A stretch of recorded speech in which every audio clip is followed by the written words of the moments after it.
Hello friends, എല്ലാവർക്കും കാറ്റത്തെ കിളിക്കൂടിന്റെ വരാനിരിക്കുന്ന ഒരു എപ്പിസോഡ് റിവ്യൂയിലേക്ക് സ്വാഗതം. ഈ റിവ്യൂ നിങ്ങൾക്ക് ഇഷ്ടമായെങ്കിൽ ലൈക്ക് ചെയ്തും സബ്സ്ക്രൈബ് ചെയ്തും സപ്പോർട്ട് ചെയ്യണേ. ബസ് സ്റ്റോപ്പിൽ വെച്ച് ഗായത്രിയും നികേഷും ദിവസവും കാണുകയും പുഞ്ചിരിച്ച മുഖത്തോട് മുഖം നോക്കി നിൽക്കുകയും ചെയ്യും. ഗായത്രിയുമായി സംസാരിക്കുന്ന നികേഷ് മനസ്സിലാക്കുകയാണ് ഗായത്രിക്ക് തന്നെയല്ല ഇഷ്ടം, തന്റെ ചേട്ടനെയാണെന്ന്. ഹരീഷിനെയാണ് ഗായത്രി പ്രണയിക്കുന്നതെന്ന് വിചാരിച്ച് നീതുവിനെയും ഹരീഷിനെയും കൂട്ടി നികേഷ് ഗായത്രിയെ കാണാനായി വരികയും നീതു വളരെ ദേഷ്യത്തോടു കൂടി ഗായത്രിയോട് സംസാരിക്കുകയുമാണ്. അപ്പോൾ താൻ പ്രണയിക്കുന്നത് ഇയാളെയല്ല, നികേഷിന് മറ്റൊരു ചേട്ടനുണ്ടല്ലോ, ആ ചേട്ടനെയാണ്, ട്രാവൽസിൽ ജോലി ചെയ്യുന്ന വണ്ടി ഓടിക്കുന്ന ചേട്ടനെയാണെന്ന് ഗായത്രി പറയുമ്പോൾ ഞെട്ടി നിൽക്കുകയാണ് എല്ലാവരും. തുടർന്ന് ഗായത്രി പ്രണയിക്കുന്നത് സുധീഷിനെയാണെന്ന് അറിയുകയും സുധീഷിന്റെ ഫോൺ നമ്പർ ചോദിക്കാൻ വേണ്ടിയാണ് നികേഷിനോട് സംസാരിക്കാൻ ശ്രമിച്ചതെന്നും നികേഷ് മനസ്സിലാക്കുന്നു.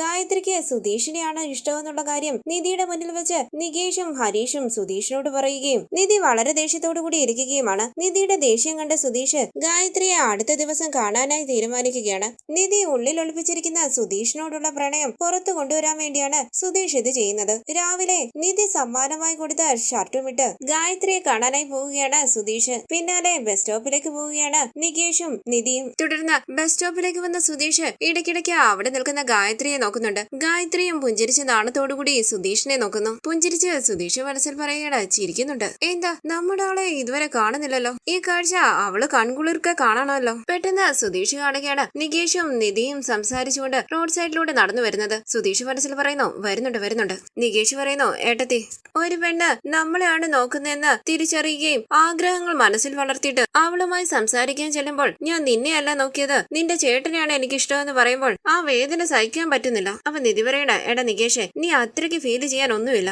ഇപ്പൊ അവക്ക് ഇഷ്ടപ്പെട്ടില്ലെങ്കിൽ എന്താ, നിനക്ക് ഇഷ്ടപ്പെടുന്ന ആരെങ്കിലും ഒരാൾ വരും. ഇതിനൊക്കെ ഇങ്ങനെ വിഷമിക്കാമോ? നീ ചെറിയ പയ്യനല്ലേ, പ്രണയിക്കാനൊക്കെ ഇനിയും സമയമുണ്ട്. എന്നെ നോക്ക്, നിന്നെക്കാട്ടിലും പ്രായമല്ലേ എനിക്ക്. ഞാൻ പോലും ആരെയും പ്രണയിച്ച് എക്സ്പീരിയൻസ് ഒന്നും നേടിയിട്ടില്ല. അതിന് ഞാൻ വിഷമിച്ചിട്ടുമില്ല. അതൊക്കെ നടക്കേണ്ട സമയത്ത് കറക്റ്റ് ആയിട്ട് നടക്കും. നിന്റെ മുന്നിൽ ഇനി ഒരുപാട് സമയമുണ്ട്. സുധീഷ് ഒരു കൂളിംഗ് ഗ്ലാസ് ഒക്കെ വെച്ച് നിധി എന്ന് നോക്കിയിട്ട് പുഞ്ചിരിച്ച ഗായത്രിയെ തന്നെ നോക്കി നിൽക്കുകയാണ്. നികേഷ് പറയുന്നു, ഏട്ടത്തി അങ്ങോട്ട് നോക്കിയേ. നിധിയും നികേഷും വളരെ ദേഷ്യത്തോടുകൂടി സുധീഷിനെയും ഗായത്രിയെയും നോക്കുകയാണ്. പുഞ്ചിരിച്ച് സുധീഷ് മനസ്സിൽ പറയാണ്, വീണ്ടും എന്നെ നോക്കി ചിരിക്കുന്നുണ്ടല്ലോ, നൈസ്. നിധി നികേഷിനോട് പറയണ, നിന്റെ ചേട്ടൻ ഇതുവരെ പോയില്ലല്ലോ, ഇവിടെ തന്നെ നിൽക്കുക, ആ മുഖത്തൊരു കണ്ണാടിയും. അപ്പൊ നികേഷ് പറയണ, ആ പെണ്ണ് ഇവിടെ നിൽക്കുന്നത് പെർഫോം ചെയ്യാൻ വേണ്ടിയാ സുധീഷേട്ടൻ ഇങ്ങനെയൊക്കെ ചെയ്യുന്നത്. ഇത് കാണരുതെന്നാ ഞാൻ ആഗ്രഹിച്ചത്, അത് തന്നെ കാണേണ്ടി വന്നു. അപ്പൊ നിധി പറയണ, നിന്റെ ചേട്ടൻ നമ്മൾ കാണാൻ വേണ്ടിയാ ഇത്രയും നേരം വെയിറ്റ് ചെയ്ത് നിന്നത്. നികേഷിന്റെയും നിധിയുടെ അരികിലേക്ക് വന്ന സുധീഷ് ചോദിക്കുന്നു, ഹായ് നികേഷ്, നീ എപ്പോഴാടാ വന്നേ? അപ്പൊ നികേഷ് ചോദിക്കണ, ഞാൻ വന്നത് സുധീഷേട്ടൻ കണ്ടില്ലേ? പുഞ്ചിരിച്ച് ഗായത്രി എന്ന് നോക്കിയിട്ട് സുധീഷ് പറയണ,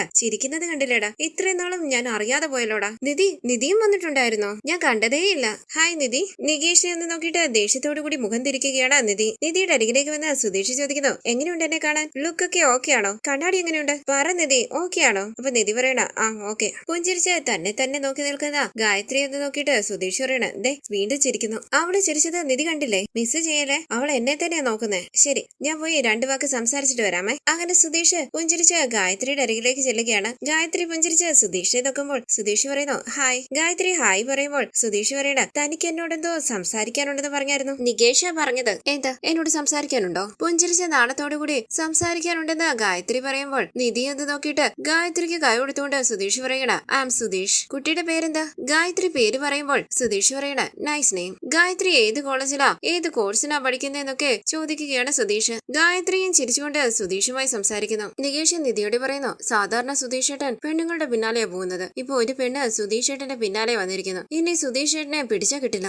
ഓവർ ആയിരിക്കും. സുധീഷ് പറയുന്നു, ഗായത്രിയുടെ വോയിസ് സ്വീറ്റ് ആണ്. ചിരിച്ചുകൊണ്ട് ഗായത്രി പറയണ, താങ്ക് യു. അങ്ങനെ സുധീഷും ഗായത്രിയും ചിരിച്ച് സംസാരിക്കുന്നത് കണ്ട് വളരെ ദേഷ്യത്തോടു കൂടി നിൽക്കുകയാണ് നിധിയും നികേഷും. നിധിയെ ഒന്ന് നോക്കിയിട്ട് സുധീഷ് മനസ്സിൽ പറയണ, നല്ല ദേഷ്യം വരുന്നുണ്ട്, ആ ദേഷ്യമാണ് എനിക്ക് വേണ്ടത്. അങ്ങനെ നിധിയെ ശ്രദ്ധിക്കാത്ത രീതിയിൽ സുധീഷ് ഗായത്രിയുമായി സംസാരിച്ച് നിൽക്കുകയാണ്. തുടർന്ന് സുധീഷ് ചോദിക്കുന്നു, ഗായത്രി എന്തിനാ ഇങ്ങനെ ബസ്സിൽ പോയി കഷ്ടപ്പെടുന്നത്? ഞാൻ വേണമെങ്കിൽ ഡ്രോപ്പ് ചെയ്യാം. സാരമില്ല എന്ന് ഗായത്രി പറയുമ്പോൾ സുധീഷ് പറയണ, സാരമില്ല, വാ ഞാൻ ബൈക്കിൽ ഡ്രോപ്പ് ചെയ്യാം. എന്തിനാ ഇങ്ങനെ വെയിലത്ത് നിന്ന് കഷ്ടപ്പെടുന്നേ? അപ്പൊ ഗായത്രി പറയണ, അയ്യോ സാരമില്ല, ഞാൻ ബസ്സിൽ പൊയ്ക്കോളാം. അപ്പൊ സുധീഷ് പറയണ, ശരിയപ്പോ ബസ് വരുന്നത് വരെ ഞാൻ കമ്പനി തരാം. ഇത് കേട്ട് പുഞ്ചിരിച്ച നാണത്തോടുകൂടി തലയാട്ടുകയാണ് ഗായത്രി. നിധി പറയുന്നു, നികേഷ് ബസ് വരുന്നതായിട്ട് തോന്നുന്നില്ല, എനിക്ക് അധിക നേരം ഇത് കണ്ടുകൊണ്ട് നിൽക്കാൻ പറ്റില്ല. ഓട്ടോ വരുമ്പോൾ ഞാൻ ഓട്ടോയിൽ കയറി പോകുവേ. ആ വഴി ഒരു ഓട്ടോ വരുമ്പോൾ നിധി ഓട്ടോയ്ക്ക് കൈ കാണിക്കുകയാണ്. സുധീഷ് മനസ്സിൽ പറയുന്നു, എങ്ങോട്ടാന്നാ രക്ഷപ്പെടാൻ പോകുന്നത്? നിധി വളരെ ദേഷ്യത്തോടു കൂടി സുധീഷിനെ ഒന്ന് നോക്കിയിട്ട് ഓട്ടോയിലേക്ക് കയറുകയാണ്. നിധി പോകുന്നത് ശ്രദ്ധിക്കാത്ത രീതിയിൽ ചിരിച്ചു ചിരിച്ചുകൊണ്ട് ഗായത്രിയുമായി സംസാരിക്കുകയാണ് സുധീഷ്. ഓട്ടോയിലിരിക്കുന്ന നിധി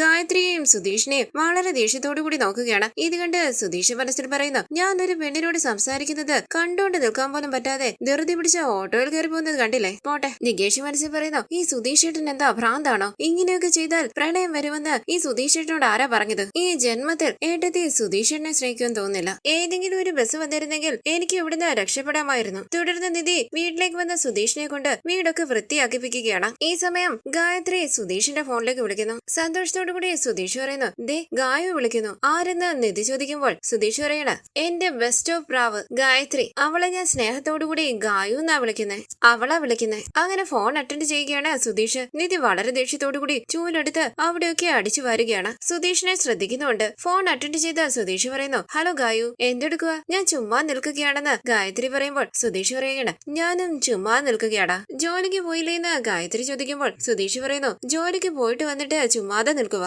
രാവിലെ ഫോൺ വിളിച്ചതല്ലേ ഉള്ളൂ, വീണ്ടും വിളിച്ചല്ലോ. അപ്പൊ ഗായത്രി ചോദിക്കാണ്, എന്താ ഞാൻ 2 തവണ വിളിക്കാൻ പാടില്ലേ? അപ്പൊ സുധീഷ് പറയണ, നിനക്ക് എത്ര തവണ വേണമെങ്കിലും എന്നെ വിളിക്കാം, അതിൽ ഒരു തെറ്റുമില്ല. കഴിച്ചോ ഗായു? അപ്പൊ ഗായത്രി പറയണ, കഴിച്ചു. സുധീഷേട്ടൻ കഴിച്ചോ? അപ്പൊ സുധീഷ് പറയണ, ഇല്ല ഗായു, ഇവിടെ ഒരുപാട് ജോലിയുണ്ട്, കഴിക്കാനുള്ള സമയം കിട്ടിയില്ല. അപ്പൊ ഗായത്രി പറയണ, എന്ത് ജോലി ഉണ്ടെങ്കിലും കൃത്യസമയത്ത് ഭക്ഷണം കഴിക്കണം. അപ്പൊ സുധീഷ് പറയണ, കൃത്യസമയത്ത് ഭക്ഷണം കഴിക്കണം എന്നുള്ളത് നിനക്കറിയാം, പക്ഷേ ഇവിടെ അറിയേണ്ടവർക്ക് അറിയുന്നില്ലല്ലോ. ഇനി ഞാൻ കൃത്യസമയത്ത് ഭക്ഷണം കഴിച്ചോളാം. അപ്പൊ ഗായത്രി പറയണ, നാളെ മുതൽ ഞാൻ തന്നെ വിളിച്ച് അന്വേഷിച്ചോളാം. അപ്പൊ സുധീഷ് പറയണ, ഗായു പറഞ്ഞല്ലേ, ഞാൻ ഇനി കൃത്യസമയത്ത് ഭക്ഷണം കഴിച്ചോളാം. അങ്ങനെ സുധീഷ് നിധിയോട് പറയുന്നു, നിധി ഗായുവിന് എന്നോട് ഭയങ്കര സ്നേഹമാ.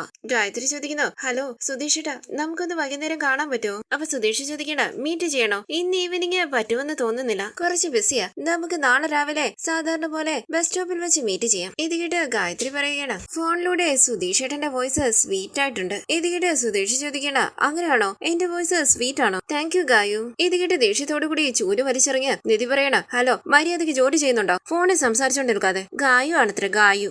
ഗായത്രി ഹലോ എന്ന് പറയുമ്പോൾ സുധീഷ് പറയുകയാണ്, ഗായു ഇവിടെ ഡിസ്റ്റർബൻസാ, ഞാനൊരു 10 മിനിറ്റ് കഴിഞ്ഞ് വിളിക്കാം, ടേക്ക് കെയർ, ബൈ എന്നൊക്കെ പറഞ്ഞ് സുധീഷ് ഫോൺ കട്ട് ചെയ്യുമ്പോൾ കയ്യിൽ കിട്ടുന്ന പാത്രങ്ങളൊക്കെ എടുത്ത് സിങ്കിനകത്തേക്ക് എറിയുകയാണ് നിധി. പുഞ്ചിരിച്ച് സുധീഷ് മനസ്സിൽ പറയുകയാണ്, അവൾക്ക് സഹിക്കുന്നില്ല, എനിക്കതാണ് വേണ്ടത്. തുടർന്ന് അടുത്ത ദിവസം രാവിലെ നിധി സ്കൂട്ടറും എടുത്ത് ഓഫീസിലേക്ക് പോകാനായി ഒരുങ്ങുകയാണ്. അരികിലേക്ക് വന്ന സുധീഷ് ചോദിക്കുന്നു, എന്താ നിധി വണ്ടിയിലാണോ പോകുന്നത്? അതെ വണ്ടിയിലാ പോകുന്നത്, അതിനെന്താ? അപ്പൊ സുധീഷ് പറയണ, അല്ല സാധാരണ ബസ്സിലാണല്ലോ പോകുന്നത്. നിധി തന്നെയല്ലേ പറഞ്ഞത് റോഡിൽ കൂടെ വണ്ടി ഓടിക്കാൻ പേടിയാണ്, മഴ വരും, വെയില് വരും, വലിയ വണ്ടികൾ വരും, ഇപ്പൊ പെട്ടെന്ന് വണ്ടി എടുത്തു പോകാൻ തീരുമാനിച്ചെന്താ? അപ്പൊ നിധി പറയണ, അന്ന് ഞാൻ അങ്ങനെയൊക്കെ പറഞ്ഞു, ഇപ്പൊ എനിക്ക് വണ്ടി പോകണമെന്ന് തോന്നുന്നു, അതിനിപ്പോ എന്താ? സുധീഷ് ചിന്തിക്കുന്നു, ഞാൻ തുടച്ചു തരണോ? വേണ്ടാന്ന് പറഞ്ഞ അങ്ങനെ നിധി സ്കൂട്ടർ തുടയ്ക്കുമ്പോൾ ബസ്സിൽ പോകാത്തതിന്റെ കാരണം എന്താണെന്ന് സുധീഷ് ചോദിക്കുകയാണ്. അപ്പൊ നിധി പറയണ, ബസ്സിൽ പോകുന്നതിൽ പ്രശ്നമൊന്നുമില്ല, പക്ഷേ ബസ് സ്റ്റോപ്പിൽ ചില വായ്നോക്കികൾ നിൽപ്പുണ്ടല്ലോ, ചില മോശപ്പെട്ട കാഴ്ചകളൊക്കെ കണ്ടോണ്ട് നിൽക്കേണ്ടി വരും, അതാ വണ്ടി പോകാൻ തീരുമാനിച്ച്. സുധീഷ് മനസ്സിൽ പറയണ, എന്നെയാ പറയുന്നത്. അങ്ങനെ സുധീഷ് ചോദിക്കുന്നു,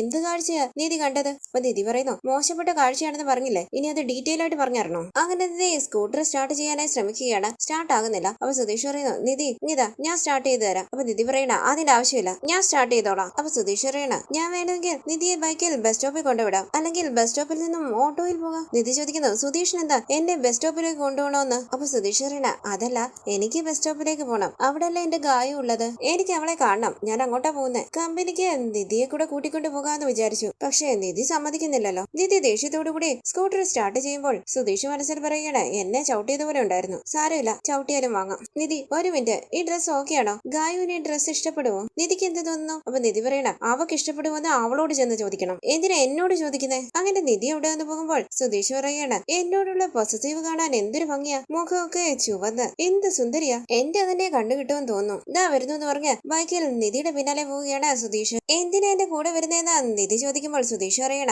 ഗായു അവിടെ വെയിറ്റ് ചെയ്തോളും, നിധിയെ ഞാൻ ഓഫീസിൽ കൊണ്ടുവിടാം. അപ്പൊ നിധി പറയണ, എനിക്ക് വേണ്ടി ആരെയും വെയിറ്റ് ചെയ്യിപ്പിക്കണ്ട, ഞാൻ തനിച്ചു പൊയ്ക്കോളാം. പെട്ടെന്ന് നിധിയുടെ സ്കൂട്ടർ നിന്ന് പോവുകയാണ്. അരികിലേക്ക് വന്ന സുധീഷ് സ്റ്റാർട്ട് ചെയ്യാനായി ശ്രമിക്കുന്നു. ഇന്നലെ വണ്ടി മഴ നനഞ്ഞതുകൊണ്ടായിരിക്കുമെന്ന് സുധീഷ് പറയുമ്പോൾ നിധി പറയണ, ഒരു കുട പിടിച്ചുകൊണ്ട് നിൽക്കത്തില്ലായിരുന്നോ? അപ്പൊ സുധീഷ് പറയണ, എന്റെ ആള് വെയിറ്റ് ചെയ്ത് നിൽക്കുക. അപ്പൊ നിധി പറയണ, സുധീഷ് പൊയ്ക്കോ, ഞാൻ ഹരീഷിനോട് വരാൻ പറയാം. അപ്പൊ സുധീഷ് പറയണ, ഗായു തെറ്റിദ്ധരിക്കുകയൊന്നുമല്ല, നന്നായി മനസ്സിലാക്കുന്ന കുട്ടിയാ, നിധി എങ്ങനെ വഴിയിലാക്കിയിട്ട് പോകാൻ പറ്റുമോ? ഒരു പെണ്ണിന് പ്രശ്നം വന്നാൽ ഞാൻ മുന്നിൽ പോയി നിൽക്കും. അപ്പൊ നിധി പറയണ, ആ പ്രശ്നത്തിന് കാരണം നിങ്ങൾ തന്നെ ആയിരിക്കും. തുടർന്ന് സുധീഷ് പറയണ, വണ്ടി സ്റ്റാർട്ടാകും തോന്നുന്നില്ല നിധി, ഹരീഷിന്റെ കട ഇവിടെ അടുത്തല്ലേ, നമുക്ക് അങ്ങോട്ട് പോകാം, ഞാൻ ഓട്ടോ പിടിച്ച് പൊയ്ക്കോളാന്ന് നിധി പറയുമ്പോൾ സുധീഷ് പറയണ, വാ നിധി 5 മിനിറ്റ് അല്ലേ ഉള്ളൂ, നമുക്ക് അവിടെ കൊണ്ടുപോയി കൊടുക്കാം. അങ്ങനെ സുധീഷ് ബൈക്ക് സൈഡിലേക്ക് ഒതുക്കി നിർത്തി നിധിയുടെ സ്കൂട്ടറുമായി മുന്നോട്ട് നടന്നു പോവുകയാണ്. ഒപ്പം നടന്നു വരുന്ന നിധി ഇടയ്ക്കിടയ്ക്ക് സുധീഷിനെ നോക്കുന്നുണ്ട്. സുധീഷ് ചോദിക്കുന്നു, നിധി എന്താ ആലോചിക്കുന്നത്? എന്റെ ആളെ കുറിച്ചാണോ, ഗായുവിനെ കുറിച്ച്? നിധി ചോദിക്കണ, ഞാൻ എന്തിനാ ആ പെണ്ണിനെ കുറിച്ച് ചിന്തിക്കുന്നത്? അപ്പൊ സുധീഷ് പറയണ, ഞാൻ ആ കുട്ടിയോട് സംസാരിക്കുമ്പോൾ നിധിക്ക് ഫീൽ ആവുന്നുണ്ടോ? അപ്പൊ നിധി പറയണേ, എനിക്ക് എന്ത് ഫീല്? എനിക്ക് ഒരു ഫീലും ഇല്ല. അങ്ങനെ അവർ മുന്നോട്ട് പോവുകയാണ്. തുടർന്ന് മറ്റൊരു ദിവസം നിധിയും സുധീഷും നികേഷും ബസ് സ്റ്റോപ്പിലേക്ക് പോവുകയും സുധീഷ് ഗായത്രിയുടെ കാര്യങ്ങൾ പറയുകയുമാണ്. എന്നെ കാണാതെ ഗായുവിന് ഒരു ദിവസം പോലും ജീവിക്കാനാകില്ല എന്നൊക്കെ സുധീഷ് പറയുമ്പോൾ ദേഷ്യത്തോടു കൂടി മുഖത്തോട് മുഖം നോക്കുകയാണ് നിധിയും നികേഷും. നിധി എന്താ ഒന്നും മിണ്ടാത്തേന്ന് സുധീഷ് ചോദിക്കുമ്പോൾ നിധി പറയണ, എപ്പോഴും സുധീഷിനെ പോലെ സംസാരിച്ചുകൊണ്ട് വരാൻ എനിക്ക് എന്താ വട്ടാണോ? തുടർന്ന് ബസ് സ്റ്റോപ്പിലേക്ക് വന്ന സുധീഷ് ഗായത്രിയെ കണ്ട് സന്തോഷത്തോടു കൂടി ശരി ഓക്കെ ബൈ എന്ന് പറഞ്ഞ് നികേഷിന്റെയും നിധിയുടെ അരികിൽ നിന്നും ഗായത്രിയുടെ അരികിലേക്ക് വന്ന് നിൽക്കുകയാണ്. ഗായത്രി ചിരിച്ചുകൊണ്ട് സുധീഷുമായി സംസാരിക്കുന്നു. ഇതെല്ലാം കണ്ട് ദേഷ്യത്തോടും വിഷമത്തോടും കൂടി നിൽക്കുകയാണ് നിധി. മറ്റൊരു ദിവസം നിധി സ്കൂട്ടറിൽ നികേഷിനെ ബസ് സ്റ്റോപ്പിൽ കൊണ്ടുവിടുകയാണ്. ഗായത്രി അവരെ ശ്രദ്ധിക്കുന്നുണ്ട്. ചുറ്റും നോക്കി ഗായത്രി പറയുകയാണ്, സുധീഷേട്ടനെ കാണുന്നില്ലല്ലോ. നിധിയും ഇടയ്ക്കിടയ്ക്ക് ഗായത്രിയെ ശ്രദ്ധിക്കുന്നുണ്ട്. അരികിലേക്ക് വന്ന ഗായത്രി ചോദിക്കുന്നു, വന്നില്ലേ? നിധി ചോദിക്കണ, ആര്? അപ്പൊ ഗായത്രി പറയുന്നു, സുധീഷ് വന്നില്ലേ? ഞങ്ങളുടെ കൂടെ വന്നില്ല എന്ന് നികേഷ് പറയുമ്പോൾ ഗായത്രി പറയണ, എപ്പോഴും നിങ്ങളുടെ കൂടെ വരുന്നതാ കാണുന്നത്, അതാ ചോദിച്ചേ. ഇത് കേട്ട് നിധി പറയുന്നു, സുധീഷിന്റെ നമ്പർ കയ്യിലുണ്ടല്ലോ, ഫോൺ വിളിച്ച് ചോദിക്കത്തില്ലേ? അപ്പൊ ഗായത്രി ചോദിക്കണ, നിങ്ങള് സുധീഷിന്റെ ആരാ? ചേച്ചിയാണോ? അപ്പൊ നിധി പറയണ, അല്ല ചേച്ചിയല്ല, അമ്മായിയാ. അപ്പൊ നികേഷ് പറയണ, സുധീഷേട്ടൻ വരുമ്പോ വരും, എപ്പോ വരുമെന്നൊന്നും ഞങ്ങൾക്ക് അറിയില്ല. ശരി ഓക്കെ എന്ന് പറഞ്ഞ ഗായത്രി അങ്ങോട്ട് മാറി നിൽക്കുകയും സുധീഷിനെ ചുറ്റും നോക്കുകയുമാണ്. നിധി ചോദിക്കുന്നു, നികേഷ് എന്നെ കണ്ടാൽ സുധീഷിന്റെ ചേച്ചിയായിട്ട് തോന്നുന്നു? അപ്പൊ നികേഷ് പറയണ, ഏട്ടത്തി ആ പെണ്ണിനെ കണ്ണു കാണത്തില്ല. സുധീഷ് ഏട്ടനെ കാണാൻ ആ പെണ്ണിന്റെ ചിറ്റപ്പനെ പോലെയുണ്ട്. ആ ആളോടാ ആ പെണ്ണിന് പ്രേമം. അപ്പൊ അവളുടെ കണ്ണിന്റെ കാഴ്ചയെ കുറിച്ച് ഏട്ടത്തി ഒന്ന് ആലോചിച്ച് നോക്ക്. ആ പെണ്ണ് പറയുന്നൊന്നും വിശ്വസിക്കരുത്. ദേഷ്യത്തോടു കൂടി ഗായത്രി എന്ന് നോക്കിയിട്ട് നിധി ചോദിക്കണ, അവൾ എന്തിനാടാ എന്റെ മുഖത്ത് നോക്കി അങ്ങനെ ചോദിച്ചത്? സുധീഷിനെ കാണാൻ എന്നെക്കാട്ടിലും പ്രായക്കുറവാണോ? അപ്പൊ നികേഷ് പറയണ, അല്ല ഏട്ടത്തി, സുധീഷ് ഏട്ടനെ കാണാൻ ഇപ്പൊ മംഗളിനെ പോലെയുണ്ട്. നിധി പറയണ, ഇവളെ കണ്ടാൽ എന്റെ ചേച്ചിയാണെന്ന് തോന്നുമല്ലോ, എന്നിട്ട് ഞാൻ ചേച്ചിയാണോന്ന്? അപ്പൊ നികേഷ് പറയണ, അതെ ഏട്ടത്തി, ഏട്ടത്തിയുടെ ചേച്ചിയാണെന്ന് പറയും, ശ്രദ്ധിക്കേണ്ട അവളെ. ഈ സമയം ബൈക്കിൽ അവിടേക്ക് വരികയാണ് സുധീഷ്. നിധിയും നികേഷും ദേഷ്യത്തോടു കൂടി നിൽക്കുമ്പോൾ പുഞ്ചിരിച്ച ഗായത്രി എന്ന് നോക്കിയിട്ട് സുധീഷ് ചോദിക്കണ, നിങ്ങൾക്ക് എന്തു പറ്റി? എന്നെ കണ്ട ഉടനെ ഗായുവിന്റെ മുഖം കണ്ടില്ലേ? 1000 വാട്ട്സ് ബൾബാ. നിങ്ങൾക്കാണെങ്കിൽ ഉള്ള വെളിച്ചം കൂടെ പോയി. എന്താ ഇങ്ങനെ? നിധി പറയുന്നു, നികേഷ് നീ ബസ് വരുമ്പോ പോയിക്കോ, ഞാൻ പോവാണെന്ന് പറഞ്ഞ് നിധി സ്കൂട്ടർ കയറി അവിടെ നിന്ന് പോവുകയാണ്. തുടർന്ന് ഗായത്രി സുധീഷിനെ വിടാതെ ഫോൺ ചെയ്യുകയും സുധീഷിന്റെ കാറിൽ കയറി യാത്ര ചെയ്യുകയൊക്കെയാണ്. ഗായത്രിയുടെ ബർത്ത്ഡേ ദിവസം ഫ്രണ്ട്സിന്റെ മുന്നിൽ വെച്ച് സുധീഷ് തന്റെ ലവർ ആണെന്ന് പറഞ്ഞ് പരിചയപ്പെടുത്തുകയും സുധീഷിന്റെ ഒപ്പം കേക്ക് കട്ട് ചെയ്യുകയൊക്കെയാണ്. ഗായത്രി കേക്ക് കട്ട് ചെയ്ത് സുധീഷിന്റെ വായിലേക്ക് വെച്ച് കൊടുക്കുകയാണ്. സുധീഷും ഗായത്രിയുടെ വായിലേക്ക് കേക്ക് വെച്ച് കൊടുക്കുന്നു. ഫ്രണ്ട്സ് ചോദിക്കുന്നു, ഗായുവിന് ഗിഫ്റ്റ് വാങ്ങിച്ചോണ്ട് വന്നില്ലേ? ഗിഫ്റ്റ് എന്ന് പറഞ്ഞ് സുധീഷ് ടെൻഷനോടുകൂടി നിൽക്കുകയും ഒരു റോസപ്പൂ എടുത്തുകൊണ്ട് വന്ന് ഗായത്രിക്ക് കൊടുക്കുകയുമാണ് സുധീഷ്. കണ്ടു നിറങ്ങി സന്തോഷത്തോടു കൂടി ഗായത്രി അത് വാങ്ങുമ്പോൾ ഫ്രണ്ട്സ് അവരുടെ ഒപ്പം നിന്ന് സെൽഫി എടുക്കുകയാണ്. ഗായത്രി സുധീഷിന്റെ അരികിലേക്ക് ചേർന്ന് നിൽക്കുകയാണ്. സുധീഷ് വളരെ വിഷമത്തോടു കൂടി നിൽക്കുന്നു. തുടർന്ന് തനിക്ക് കുറച്ച് തിരക്കുണ്ടെന്ന് പറഞ്ഞ് ഗായത്രിയുടെയും ഫ്രണ്ട്സിന്റെയും കയ്യിൽ നിന്ന് രക്ഷപ്പെട്ട് ഓടുകയാണ് സുധീഷ്. തുടർന്ന് അടുത്ത ദിവസം സുധീഷ് കാറ് ഡ്രൈവ് ചെയ്യുമ്പോൾ ഗായത്രി സുധീഷിന്റെ ഫോണിലേക്ക് വിളിക്കുകയും കോൾ കട്ട് ചെയ്യുകയുമാണ് സുധീഷ്. ഗായത്രിയുടെ ശല്യം സഹിക്കാനാകാതെ സുധീഷ് ഫോൺ സ്വിച്ച് ഓഫ് ചെയ്യുന്നു. വീട്ടിലേക്ക് വന്ന സുധീഷിനോട് ഫോൺ സ്വിച്ച് ഓഫ് ചെയ്തത് എന്തിനാണെന്ന് നിധി ചോദിക്കുമ്പോൾ ചാർജ് ഇല്ല എന്ന് പറഞ്ഞ് ഒഴിഞ്ഞു മാറി പോവുകയാണ് സുധീഷ്. ഫോൺ നോക്കുന്ന നികേഷിന് മനസ്സിലാകുകയാണ് സുധീഷ് ഫോൺ ഫ്ലൈറ്റ് മോഡിൽ ഇട്ടിരിക്കുകയാണെന്ന്. തുടർന്ന് രാത്രി സുധീഷിനെ അന്വേഷിച്ച് ഗായത്രിയുടെ 2 ബോയ് ഫ്രണ്ട്സ് അവിടേക്ക് വരികയും എന്താണ് ബ്രോ ഗായത്രിയുമായി സംസാരിക്കാത്തത്, അവൾ അപ്സെറ്റ് ആണെന്നൊക്കെ പറയുകയാണ്. സുധീഷ് ചോദിക്കുന്നു, അപ്സെറ്റ് ആണെന്നോ? ഞാൻ സംസാരിച്ചില്ലെങ്കിൽ അവൾ എന്തിനാ അപ്സെറ്റ് ആകുന്നത്? അപ്പൊ ഫ്രണ്ട് പറയണ, ബ്രോ എന്താ ഇങ്ങനെ സംസാരിക്കുന്നത്? ഇത്രയും നാളും പ്രണയിച്ചിട്ട് വിളിച്ചിട്ട് ഫോൺ എടുക്കുന്നില്ലെങ്കിൽ പിന്നെ അവള് വിഷമിക്കില്ലേ? മെസ്സേജിന് റിപ്ലൈ പോലും ചെയ്യുന്നില്ലല്ലോ, ഇതിന്റെയൊക്കെ അർത്ഥം എന്താ? അപ്പൊ സുധീഷ് പറയണ, എനിക്ക് അവളോട് പ്രേമൊന്നുമില്ല, അവൾ ഓരോന്ന് ആലോചിച്ചു കൂട്ടി എന്നെ ബുദ്ധിമുട്ടിക്കുക. ഫ്രണ്ട് പറയുന്നു, ബ്രോ ഇങ്ങനെയൊന്നും പറയരുത്, അവൾക്ക് താങ്ങാൻ പറ്റില്ല. അവിടേക്ക് വന്ന ഹരീഷ് ഗായത്രിയുടെ ഫ്രണ്ട്സിനെ അവിടെ നിന്ന് പറഞ്ഞു വിടുകയാണ്. ഗായത്രി തന്നെ ശല്യം ചെയ്യുന്ന കാര്യം സുധീഷ് ഹരീഷിനോട് പറയുന്നു. ശല്യം സഹിക്കാനാകാതെയാണ് താൻ ഫോൺ സ്വിച്ച് ഓഫ് ചെയ്തതെന്നും പറയുന്നു. തുടർന്ന് സുധീഷിന്റെ പെരുമാറ്റം കണ്ട് സംശയിക്കുകയാണ് സുഭാഷും നികേഷും നിധിയും. ഫോൺ സ്വിച്ച് ഓഫ് ചെയ്ത് വെച്ചിരിക്കുന്നതിന് വീട്ടിൽ വന്ന് പ്രശ്നം ഉണ്ടാക്കുകയാണ് തോമസ് ഏട്ടൻ. സുധീഷ് വാഷ്റൂമിലേക്ക് പോയ സമയത്ത് നിധി ഫോൺ സ്വിച്ച് ഓൺ ചെയ്ത് നോക്കുകയാണ്. അതിൽ ഗായത്രിയുടെ 17 മിസ് കോൾ ഉണ്ട്. ഗായത്രിയുടെ മെസ്സേജസും കോളുകളും വന്നുകൊണ്ടേയിരിക്കുന്നു. നിധി ഈ കാര്യം സുഭാഷിനോട് പറയുകയാണ്. സുധീഷിനെ അരികിലേക്ക് വിളിച്ച് കാര്യം അന്വേഷിക്കുന്നുവെങ്കിലും സുധീഷ് ഒഴിഞ്ഞു മാറുകയാണ്. ഗായത്രിയാണോ? ഞാൻ അവളോട് സംസാരിച്ചോളാം, പ്രശ്നമൊന്നുമില്ല എന്നൊക്കെ പറഞ്ഞ് സുധീഷ് അകത്തേക്ക് പോകുമ്പോൾ സംശയത്തോടുകൂടി മുഖത്തോട് മുഖം നോക്കുകയാണ് സുഭാഷും നിധിയും. തുടർന്ന് നിധി നികേഷിനെ സ്കൂട്ടറിൽ ബസ് സ്റ്റോപ്പിൽ കൊണ്ടുവിടുമ്പോൾ അവിടെ നിൽക്കുന്ന ഗായത്രിയെ ശ്രദ്ധിക്കുകയാണ് അവർ. അരികിലേക്ക് വന്ന ഗായത്രി ചോദിക്കുന്നു, സുധീഷ് വന്നില്ലേ? സുധീഷ് ഇപ്പൊ ഇങ്ങോട്ട് വരാറില്ല, അതുകൊണ്ടാ ചോദിച്ചേ. എന്താ വരാത്തെ? അറിയില്ലാന്ന് നിധി പറയുമ്പോൾ ശരിയെന്ന് പറഞ്ഞ ഗായത്രി അങ്ങോട്ടേക്ക് മാറി നിൽക്കുകയാണ്. നിധി അവിടെ നിന്ന് പോയതിനു ശേഷം നികേഷിന്റെ അരികിലേക്ക് വന്ന ഗായത്രി ചോദിക്കുന്നു, തന്റെ ചേട്ടൻ വരില്ലേ? അപ്പൊ നികേഷ് പറയണ, വരാതിരിക്കാം. എന്താ നമ്പർ കയ്യിലില്ലേ, ഫോൺ വിളിച്ചു നോക്ക്. അപ്പൊ ഗായത്രി പറയണേ, ഞാൻ ഫോൺ വിളിച്ചാൽ എടുക്കുന്നില്ല. നിങ്ങൾ തമ്മിൽ എന്തെങ്കിലും പ്രശ്നമുണ്ടോ എന്ന് നികേഷ് ചോദിക്കുമ്പോൾ ഗായത്രി പറയണേ, പ്രശ്നമൊന്നുമില്ല. അപ്പൊ നികേഷ് ചോദിക്കുന്നു, ഗായത്രിയുടെ ബർത്ത്ഡേക്ക് വന്നായിരുന്നല്ലോ. അപ്പൊ ഗായത്രി പറയണേ, വന്നായിരുന്നു. സുധീഷിന്റെ ബോയ് ഫ്രണ്ട് ആണെന്ന് ഞാൻ എന്റെ ഫ്രണ്ട്സിനോട് പറഞ്ഞു. അതിനുശേഷം കുറച്ചേരം അവിടെ വന്നിട്ട് പെട്ടെന്ന് പോയി. പിന്നീട് ഫോൺ വിളിച്ചാലും എടുക്കില്ല. എന്തിനാ ഇങ്ങനെ ചെയ്യുന്നത്? നികേഷ് മനസ്സിൽ പറയണ, ബോയ് ഫ്രണ്ടോ? കല്യാണം കഴിഞ്ഞ ഏട്ടത്തി വീട്ടിലുള്ളതാ. ഒന്നും മനസ്സിലാവുന്നില്ലല്ലോ. അത്രയ്ക്കൊക്കെ ആയോ? നികേഷ് ചോദിക്കുന്നു, എന്താ സുധീഷ് ഏട്ടനെ ബോയ് ഫ്രണ്ട് ആയിട്ട് ചൂസ് ചെയ്തത്? എന്നെ പോലെ കോളേജിൽ പോകുന്ന പയ്യന്മാരെയൊന്നും ഗായത്രിയുടെ കണ്ണിൽ കണ്ടില്ലേ? പുഞ്ചിരിച്ച ഗായത്രി പറയണ, സുധീഷ് സ്റ്റൈലല്ലേ, ഫണ്ണായിട്ട് സംസാരിക്കും. അതുകൊണ്ട് എനിക്ക് സുധീഷിനെ ഇഷ്ടം. ഞാൻ സുധീഷിന്റെ ഒപ്പം കാറിൽ പോയിട്ടുണ്ട്. സമയം പോകുന്നത് അറിയില്ല. ഇപ്പൊ എന്താന്നറിയില്ല, ഞാൻ ഫോൺ വിളിച്ചാൽ എടുക്കാറില്ല. എനിക്ക് സുധീഷിനോട് സംസാരിക്കണം. ഞാൻ എങ്ങനെ സംസാരിക്കും? ദേഷ്യത്തോടുകൂടി നികേഷ് മനസ്സിൽ പറയണ, ബോയ് ഫ്രണ്ട്? എന്റെ ഏട്ടത്തി ഉള്ളപ്പോൾ എന്റെ ചേട്ടൻ നിന്റെ ബോയ് ഫ്രണ്ട്. ഇന്നത്തോടുകൂടി എല്ലാം ഞാൻ അവസാനിപ്പിക്കും. ഗായത്രി പറയണ, എന്തിനാ എന്നെ അവോയ്ഡ് ചെയ്യുന്നതെന്ന് അറിയില്ല. എനിക്ക് സുധീഷിനെ കാണണം. അപ്പൊ നികേഷ് പറയണ, സുധീഷ് ഏട്ടനെ കാണാം, അത്രയല്ലേ ഉള്ളൂ. വാ, സുധീഷ് ഏട്ടനുള്ള സ്ഥലത്തേക്ക് കൂട്ടിക്കൊണ്ടു പോകാം. ഗായത്രി മനസ്സിൽ പറയണ, ഇവനെ വിശ്വസിച്ച് പോകാമോ? അപ്പൊ നികേഷ് പറയണ, സുധീഷ് ഏട്ടനെ കാണണമെങ്കിൽ വന്നാൽ മതി, ഇല്ലെങ്കിൽ പോകാം. ഇല്ല, ഞാൻ വരാമെന്ന് ഗായത്രി പറയുമ്പോൾ നികേഷ് ഗായത്രിയും കൂട്ടി കിളിക്കൂട്ടിലേക്ക് പോവുകയാണ്. നികേഷ് മനസ്സിൽ പറയുന്നു, ഇന്ന് കോളേജിൽ പോയില്ലെങ്കിലും കുഴപ്പമില്ല, ഇന്ന് ഇതിനൊരു തീരുമാനം ഉണ്ടാക്കണം. തുടർന്ന് സുധീഷ് ടെൻഷനോടുകൂടി ഹോളിൽ ഇരിക്കുമ്പോൾ അരികിലേക്ക് വന്ന ഹരീഷും സുഭാഷും സുധീഷിനെ ശ്രദ്ധിക്കുകയാണ്. ജോലിക്ക് പോകുന്നില്ലെന്ന് സുഭാഷ് ചോദിക്കുമ്പോൾ സുധീഷ് പറയണ, സമയമുണ്ട് സുഭാഷ് ഏട്ടാ, കസ്റ്റമർ ഇതുവരെ ഇറങ്ങിയില്ല, വിളിക്കാന്ന് പറഞ്ഞു. നിനക്ക് എന്തെങ്കിലും പ്രശ്നം ഉണ്ടോടാ സുധീഷ് എന്ന് സുഭാഷ് ചോദിക്കുമ്പോൾ സുധീഷ് ചോദിക്കണേ, എന്താ ചോദിക്കുന്നത്? അപ്പൊ സുഭാഷ് പറയണ, ഫോൺ സ്വിച്ച് ഓഫ് ചെയ്ത് വെച്ചിരിക്കുന്നു. അപ്പൊ സുധീഷ് പറയണ, പ്രശ്നമൊന്നുമില്ല, ഫോണിൽ നിന്ന് പെട്ടെന്ന് ചാർജ് തീരുന്നു, അത്രേ ഉള്ളൂ. അപ്പൊ സുഭാഷ് പറയണ, എന്തെങ്കിലും പ്രശ്നം ഉണ്ടെങ്കിൽ നീ ഞങ്ങളോട് പറയണം, ഞാൻ ജോലിക്ക് പോവാണെന്ന് പറഞ്ഞ് സുഭാഷ് അവിടെ നിന്ന് ഇറങ്ങുമ്പോൾ ഗായത്രിയെയും കൂട്ടിക്കൊണ്ട് അവിടേക്ക് വരികയാണ് നികേഷ്. പുറത്തിരിക്കുന്ന ഭാസ്കരൻ ഞെട്ടി മനസ്സിൽ പറയുന്നു, ഇവൻ ആരെയാ കൂട്ടിക്കൊണ്ട് വരുന്നത്? സുഭാഷൻ ടെൻഷനോടുകൂടി നികേഷിനെയും ഗായത്രിയെയും നോക്കുകയാണ്. നികേഷ് പറയുന്നു, വരൂ, ഇതാണ് ഞങ്ങളുടെ വീട്. സുഭാഷ് ചോദിക്കുന്നു, എന്തു പറ്റിയിട്ടാ നികേഷ്? ആരെയും പെൺകുട്ടി? അപ്പൊ നികേഷ് പറയണ, അകത്തേക്ക് വാ, പറയാം. നികേഷ് ഗായത്രിയെയും സുഭാഷിനെയും കൂട്ടിക്കൊണ്ട് അകത്തേക്ക് പോകുമ്പോൾ സംശയത്തോടുകൂടി ഇരിക്കുകയാണ് ഭാസ്കരൻ. ടെൻഷനോടുകൂടി ഇരിക്കുന്ന സുധീഷിന്റെ അരികിലേക്ക് വന്ന നികേഷ് പറയുന്നു, സുധീഷ് ഏട്ടാ, ഇത് ആരാ വന്നേന്ന് നോക്കിയേ. ഗായത്രിയെ കണ്ട് ഞെട്ടി സുധീഷ് മനസ്സിൽ പറയുന്നു, ഇവളെന്താ എന്റെ വീട്ടിലേക്ക് വന്നിരിക്കുന്നത്? അങ്ങനെ സുധീഷ് ഭയത്തോടുകൂടി എല്ലാവരെയും നോക്കുകയാണ്. എല്ലാവരും സംശയത്തോടുകൂടി സുധീഷിനെയും നോക്കുന്നു. നികേഷ് പറയണ, സുധീഷ് എന്നെ കാണണമെന്ന് പറഞ്ഞു, അതാ കൂട്ടിക്കൊണ്ട് വന്നേ. നീ എന്തിനാ ഇങ്ങോട്ട് വന്നേന്ന് സുധീഷ് ചോദിക്കുമ്പോൾ ഗായത്രി ചോദിക്കണ, ഞാൻ ഫോൺ വിളിച്ചാൽ എന്താ എടുക്കാത്തെ? ഹരീഷ് പതിയെ നികേഷിനോട് ചോദിക്കുന്നു, ഇവിടെ എന്താടാ നടക്കുന്നത്? അപ്പൊ നികേഷ് പറയണ, സുധീഷേട്ടന് ഇത് വേണം, നമ്മള് വേണ്ടാന്ന് പറഞ്ഞിട്ടും ഇവിടെ പിന്നാലെ പോയതല്ലേ? ഗായത്രി ചോദിക്കുന്നു, അന്ന് ബർത്ത്ഡേ പാർട്ടി കഴിഞ്ഞ് പോയതല്ലേ, പിന്നെ വിളിച്ചാലും കിട്ടത്തില്ല, ഫോൺ സ്വിച്ച് ഓഫ് ചെയ്തു,